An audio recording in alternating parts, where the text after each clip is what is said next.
So hello friends, welcome to my channel Samriddhi's learning table. तो आज हम English reader book class 5th के करेंगे। First chapter papa spectacles. We will understand the poem, we will do the new words and do a lot of fun. So let's start it. So here's the chapter Papa Spectacles. So let's start it. Today our Papa is searching everywhere. He has lost his spectacles.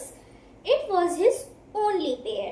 He can't read the newspaper, he can't watch TV, he can't cut the vegetables. Oh, where can it be? He checked inside his pockets, he glanced under his chair, he searched near the window. He looked everywhere. I told him, "Stop, Papa." I went up close and said, "Papa, your spectacles are right there on your head." So, मैंने poem को पढ़ लिया है और अभी मैं meaning समझा दूंगी और समझाने टाइम में मीनिंग को यहाँ लिख भी दूंगी। उसके बाद हम फिर से इसकी रीडिंग करेंगे। तो मैं समझाती हूँ।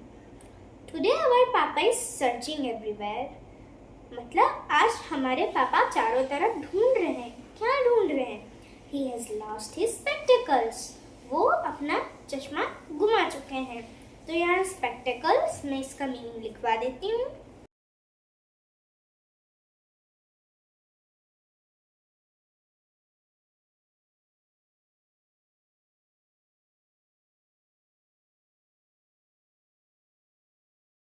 चश्मा यानी हम गॉगल्स भी बोल सकते हैं और spectacles भी। It was his only pair. तो ये उनका एक ही पेयर था। अब पेयर मतलब क्या है? जैसे मेरा चश्मे को एग्जाम्पल में ले लो, ठीक है? ये वाला है मेरा एक साइड का ग्लास और ये है दूसरे साइड का ग्लास। तो ये मिलाकर हुआ एक। दो चीज़ों को मिलाकर एक होता है तो उसे हम पेयर कहते हैं। सो जैसे हम एग्जाम्पल ले लेंगे, ए pair of shoes, A pair of socks and बहुत सारे एग्जाम्पल्स हैं।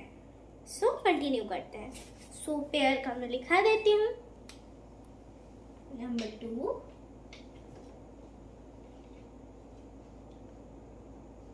Pair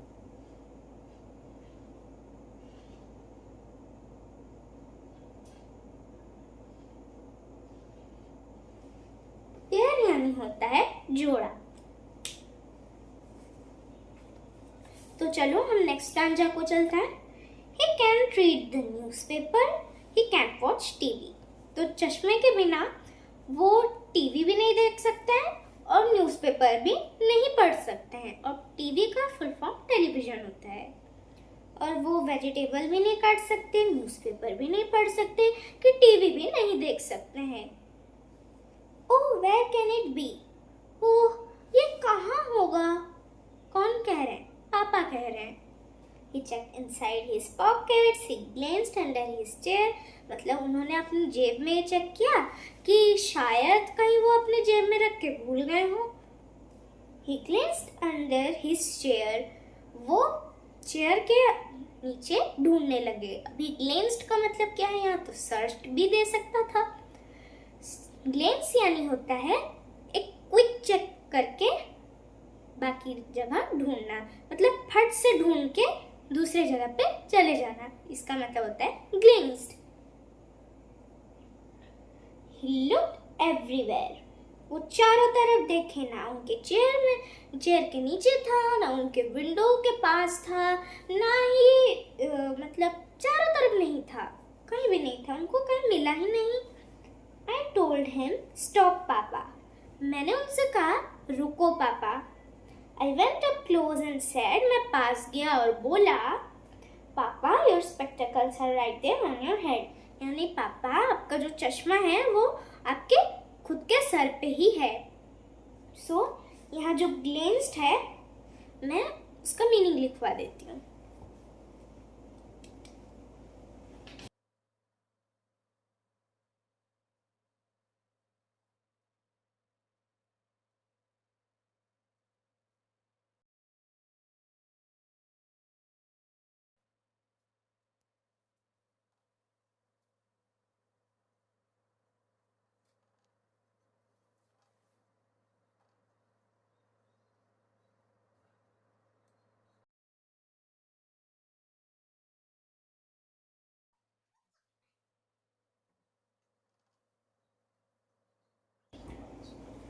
take a quick check.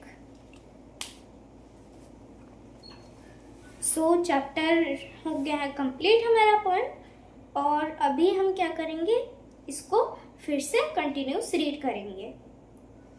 Today our papa is searching everywhere. He has lost his spectacles. It was his only pair. He can't read the newspaper. He can't watch TV. He can't cut the vegetables. Oh, where can it be? He checked inside his pockets. He glanced under his chair. He searched near the window. He looked everywhere. I said, "Stop, Papa." I went up close and said, "Papa, your spectacles are right there on your head." So हमने इसे read कर लिया है और अभी हम इसके exercises कर लेते हैं. तो चलिए, चैप्टर तो खत्म हो गया, अभी हम न्यू वर्ड्स कर लेते हैं.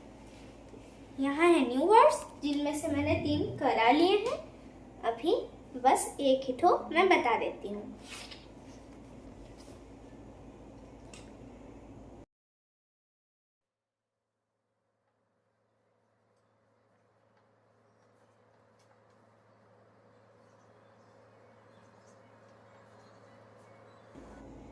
ढूंढना, सर्चिंग यानी ढूंढना होता है. तो चलो क्वेश्चन आंसर स्टार्ट करते हैं.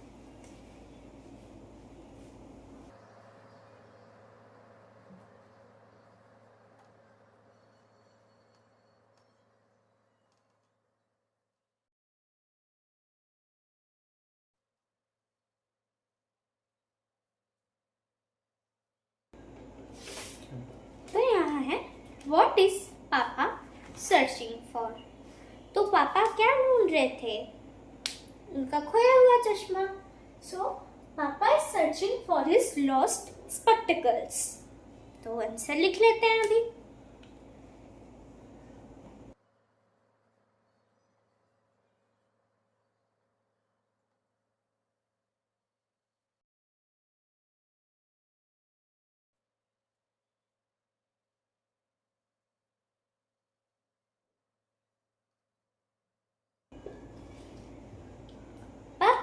Is searching for his lost spectacles, यानी पापा अपने खोए हुए चश्मे को ढूंढ रहे थे.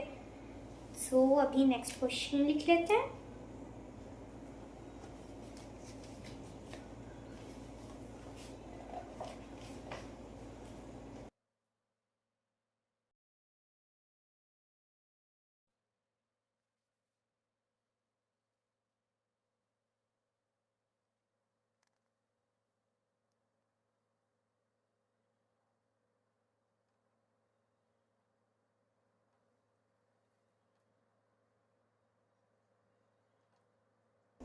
What are the possible places where Papa can find it?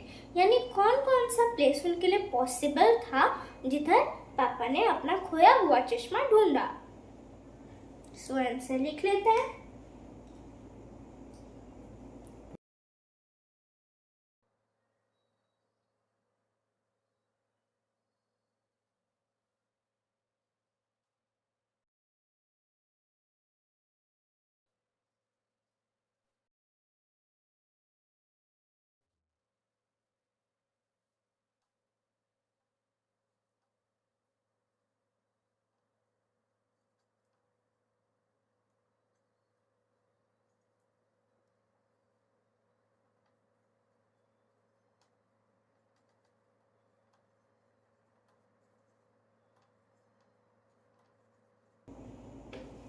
Answer भी हो गया, समझा देती हूँ मीनिंग.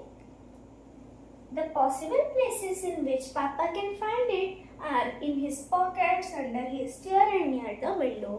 जैसे कि पोएम में लिखा हुआ था कि जो जो पॉसिबल प्लेस है जिधर पापा अपना खोया हुआ चश्मा ढूंढ सकते हैं, वो उनके जेब में, खिड़की के पास और कुर्सी के नीचे.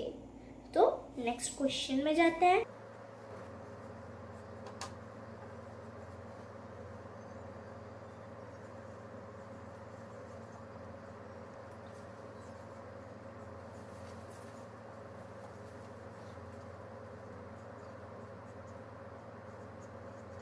At last, where does Papa find his lost item? यानी पूरे आखिर में पापा अपनी खोई हुई चीज मतलब किधर से ढूंढे वो अपना खोया हुआ चीज। सो बुक के अकॉर्डिंग लिखा हुआ है कि लास्ट में वो अपने सर पे उसको पाते हैं, तो चलो उसी को ही लिखते हैं।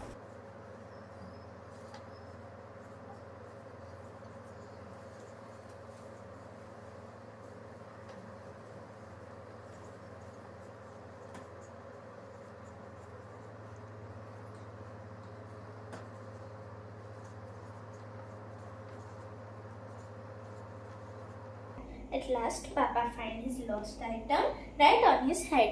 यानी पूरे आखिर में पापा अपना खोई हुई चीज को अपने सर पे पाते हैं। तो ये है पूरा क्वेश्चन आंसर। आप स्क्रीनशॉट ले लीजिए और अपना कॉपी में लिख लीजिए। तो यहाँ पर क्वेश्चन लिख लिया है। Look at the words in each group, arrange them in ascending order. Write the smallest और lightest object first and the biggest or heaviest last. जैसे हम करते हैं हमारा ascending order, छोटा से बड़ा, वैसे हल्के से भारी में हमें इसे लिखना है। तो चलो स्टार्ट करते हैं। Towel, sari, handkerchief, bedsheet. Towel में से, साड़ी में से, हैंडकरचीफ में से और बेडशीट में से कौन सा ज्यादा हल्का है? हैंडकरचीफ है, तो हम हैंडकरचीफ को पहले लिखेंगे।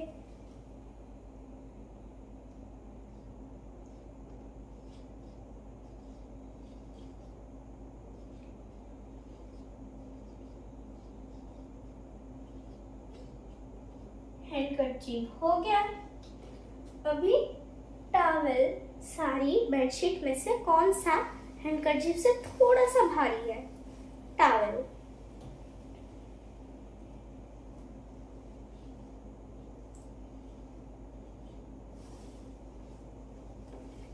साड़ी और बेडशीट में से है साड़ी।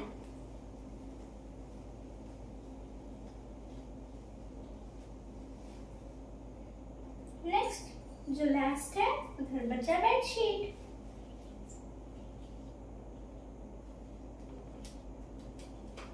तो हल्के से भारी इसका लिख लिया है हमने। 1 number complete. Number 2, apple, strawberry, cherry, watermelon. So इनमें से हल्का कौन सा है? चेरी है। सो पहले हम चेरी लिखेंगे।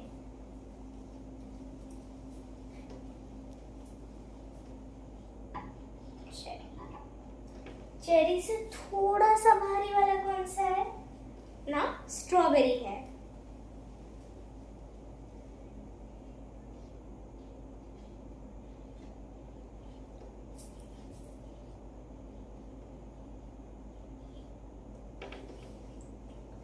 स्ट्रॉबेरी के बाद एप्पल और वाटरमेलन से कौन सा है? एप्पल है।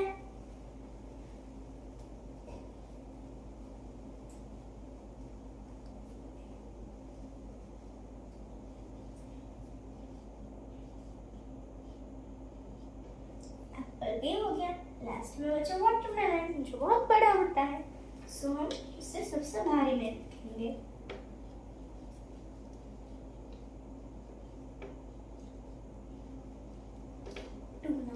कंप्लीट। अभी नंबर 3 करते हैं।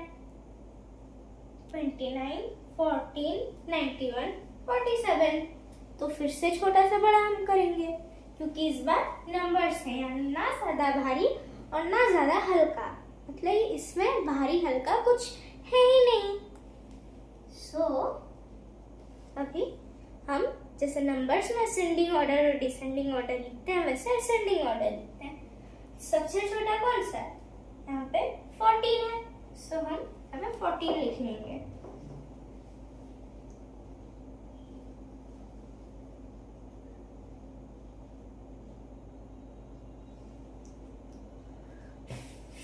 हो गया। अभी इनमें से कौन सा उससे बड़ा है? 14 के बाद है 29, तो हम 29 लिख लेंगे।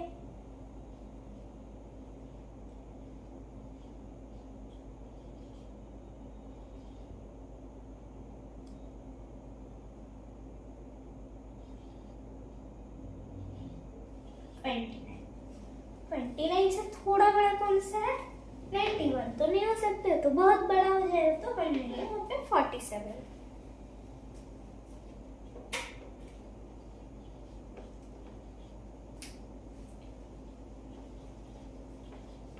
लास्ट में बचा 91।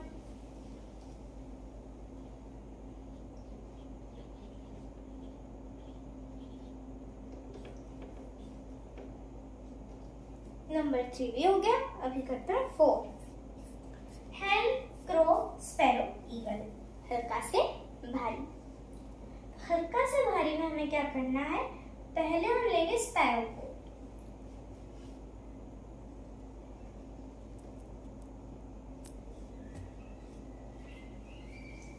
स्पैरो के बाद आएगा क्रो।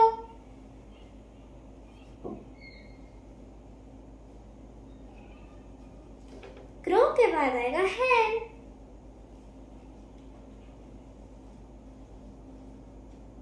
लास्ट में बचा ईगल, तो हम ईगल लिख लेंगे।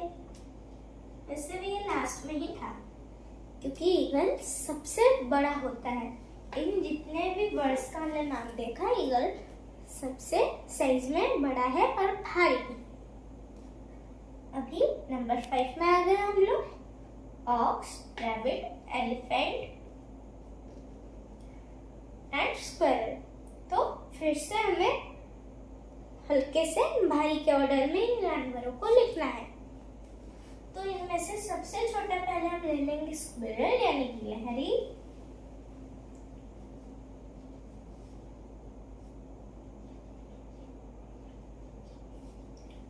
स्क्वायरल से थोड़ा सा बड़ा कौन है? नहीं, एलिफेंट बहुत बड़ा हो जाएगा, ऑक्स भी बहुत बड़ा हो जाएगा, तो रैबिट सही है।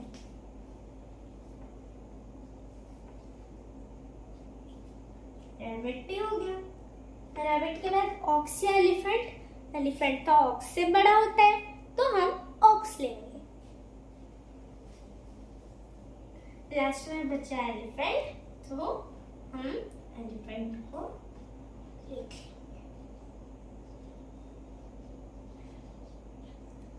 तो इसी के साथ ही हमारा 1 नंबर कंप्लीट हो गया लेट अस लर्न का।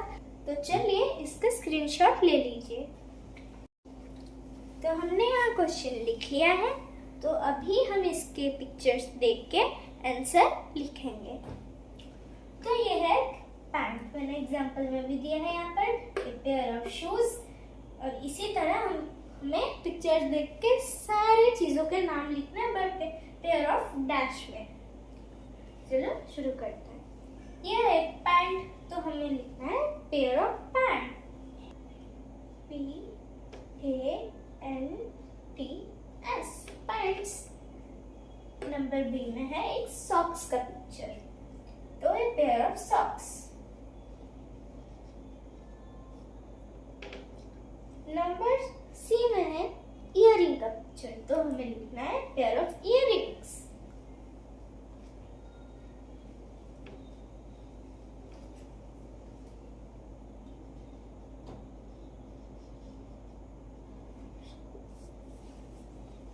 और डी में है scissors, so a pair of seizures.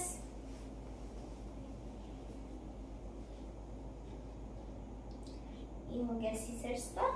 अभी हम आते हैं नंबर ई में। तो यहाँ है एक स्पेक्टिकल, तो हमें लिखना है pair of spectacles.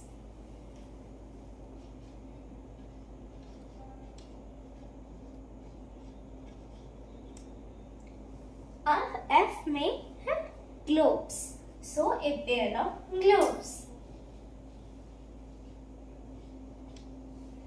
Number G में है एक बैडमिंटन का, so a pair of rackets लिखेंगे, बिकॉज यहाँ कॉर्क नहीं है।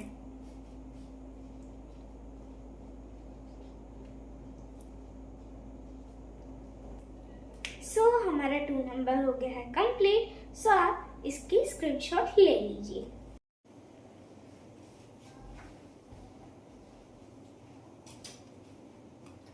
सो हमने नंबर सी का क्वेश्चन लिख लिया है और अभी हम उसका आंसर करेंगे। तो क्वेश्चन में है encircle the word that is spelled correctly. One has been done for you. एक तो 1 नंबर का हमारे लिए कर दिया था, पर मैंने उसे खुद करने के लिए रखा है यहाँ पे, सो मैंने वो एग्जाम्पल से नहीं लिया है. सो हम लोग अभी आंसर कर लेते हैं. जो सही वर्ड स्पेल हो रहा होगा तो हम उसी को ही यहाँ पे लेंगे.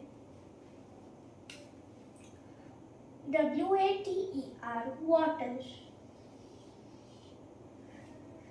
V, ये भी गलत है, ये भी गलत है. So VEGETABLES, vegetables. यहाँ पे है balloon. So ये वाला से BALLOON, balloon. HOUSE, house. ELEPHANT, elephant. SPECTACLE, spectacles. CARPLTER, carpenter. FRUIT, fruit. RECEIV, receive. PRINCIPL, principal. और ऐसे ही हमारा C नंबर भी हो गया है कंप्लीट. 1 2 3 4 5 6 7 8 9 10. 10 नंबर हमारा कंप्लीट हो गया है. तो चलो डी नंबर पे चलते हैं. हमने डी नंबर का क्वेश्चन लिख लिया है, उसके ऑप्शंस भी लिख लिए हैं. तो चलो इसे स्टार्ट करते हैं. तो यहाँ बहुत सारे ऑप्शंस भी दिए हैं ताकि हम इसे फिल कर सकें. तो लेट्स डू इट. तो यहाँ लिखा हुआ है, my father has a habit of keeping spectacles dash random places. अब इन ऑप्शंस में से इनको हम ले लेंगे, यानी in random places. Last week, he could not find his spectacles and looked dash the house. इनमें से around को लेंगे.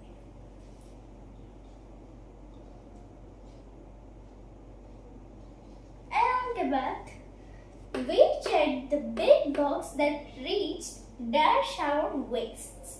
Waist का मतलब क्या है? कमर. So, reached above our waists.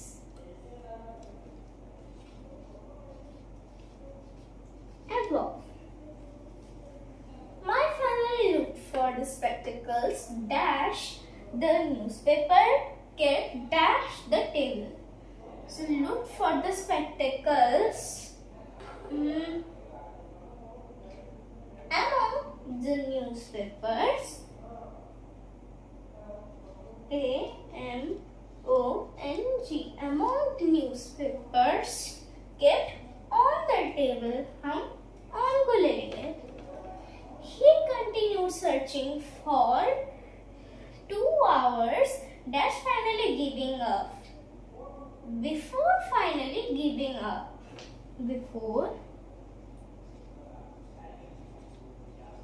Before finally giving up, he sat down on the bed, dash giving one final look to the room and said with his shake, looks like it is time to get a new pair.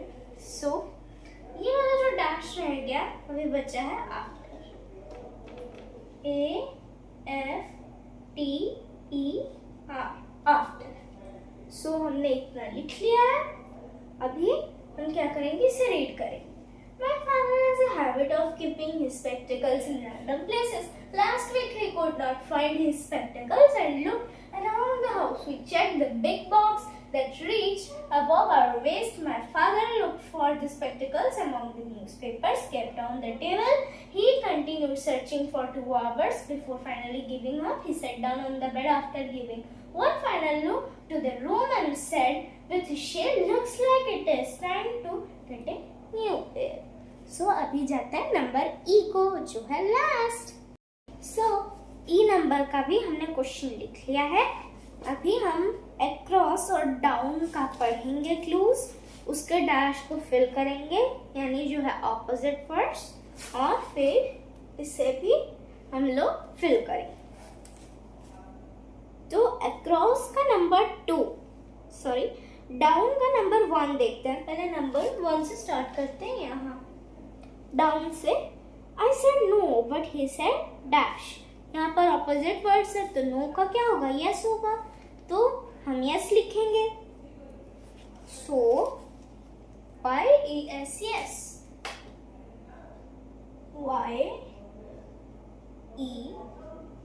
YES yes.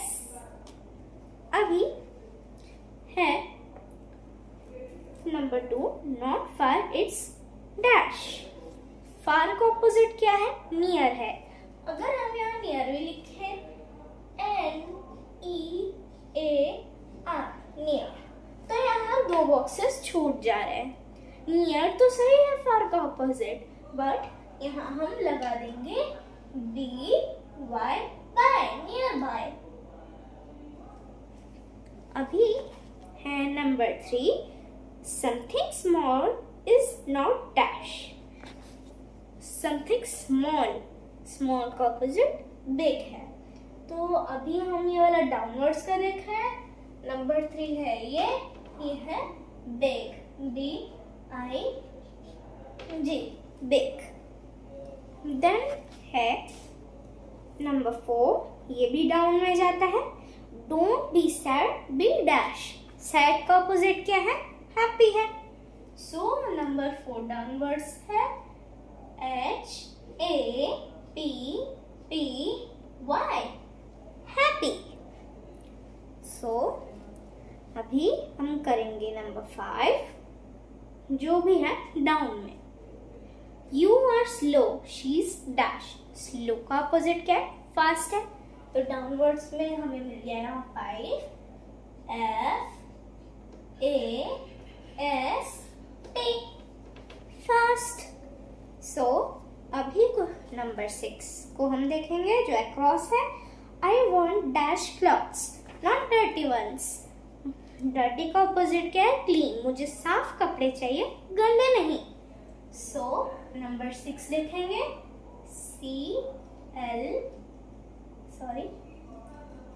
Number 6 का नीचे से नहीं across जाएगा, CLEAN clean. अभी number 7 लिखेंगे। Number 7 down में है। Not bought but dash. Bought होता है बाय का पास्ट टेंस, तो बॉट का क्या होगा, सोल्ड। अगर बाय का ऑपोजिट सेल होता है तो उसका पास्ट टेंस में बाय का बॉट, सेल का सोल्ड। सो अभी हम देखेंगे यहाँ पे SOLD सोल्ड। देन नंबर 8 में है not inside play dash. Inside का ऑपोजिट आउटसाइड। अंदर मत खेलो, बाहर खेलो। सो ओ ये 8 नंबर OUTSIDE